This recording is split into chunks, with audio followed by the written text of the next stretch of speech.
Common grammar errors, Indian English to native English. That's what we're tackling today on the Speak English podcast. Hey everyone, and thank you for subscribing to the channel, liking our podcasts, and flooding us with DMs and messages. I see you, I hear you, and today's episode is just for you. If you haven't subscribed yet, pause for 2 seconds, just 2, and hit that red button. Go on. It's free, it helps the channel, and it makes sure you never miss an episode that could literally level up your English. All right, let's jump in. Topic, the article mix-up. He is doctor versus he is a doctor. All right, mistake number 1, and it's everywhere.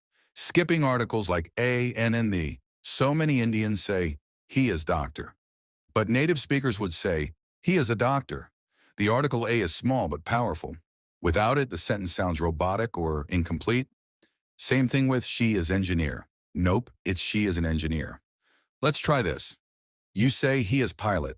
I say he is a pilot. Hear the difference? It flows naturally. It's smoother, native. So every time you mention someone's profession, throw in that article. Easy fix. Topic, present continuous confusion. I am having a car. Let's talk about one that really sneaks up on learners. I am having a car. Sounds okay, right? Except it's not. In Indian English, I am having a car is common, but native speakers would say, I have a car. The verb have means to own, and ownership is a state, not an action. So it doesn't need the ing. You'd never say, I am having 2 sisters. It's I have 2 sisters. Same for, I have an idea, not I am having an idea.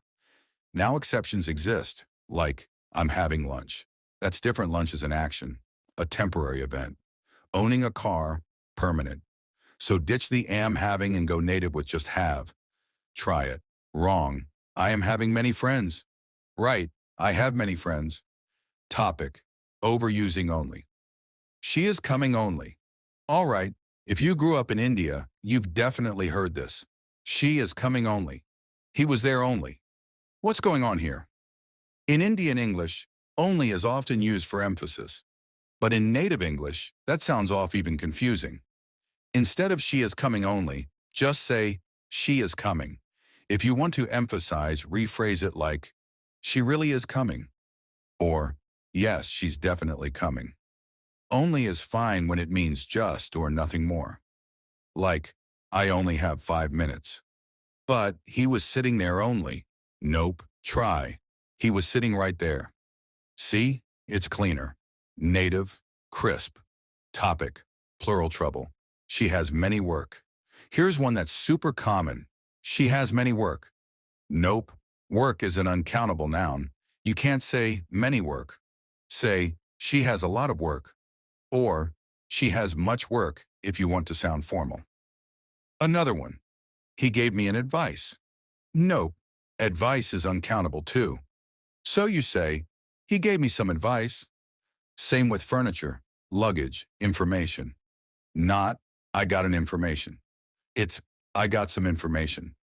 Fix, wrong. He gave me an equipment. Right, he gave me some equipment. Boom, native English. Topic, overusing myself. Myself, John. Oh boy, this one's a classic. Myself, John. I am from Delhi. If you say that in the US or the UK, they will look at you like you've landed from Mars.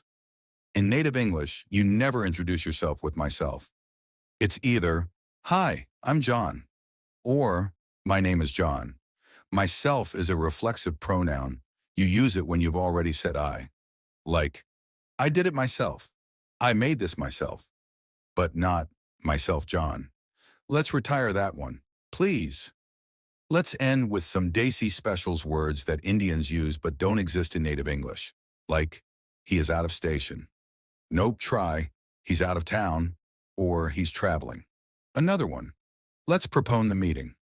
Native speakers would say, let's move the meeting earlier. There's no postpone in standard English, even though it sounds perfectly logical. And of course, passing out of college in India, it means graduating.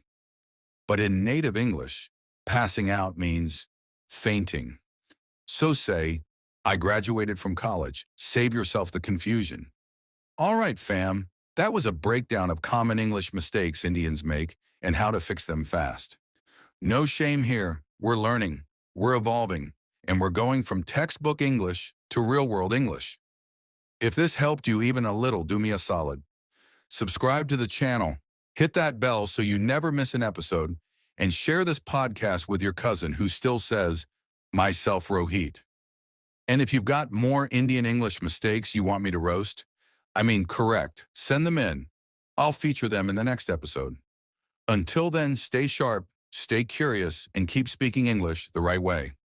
This is Christopher, signing off.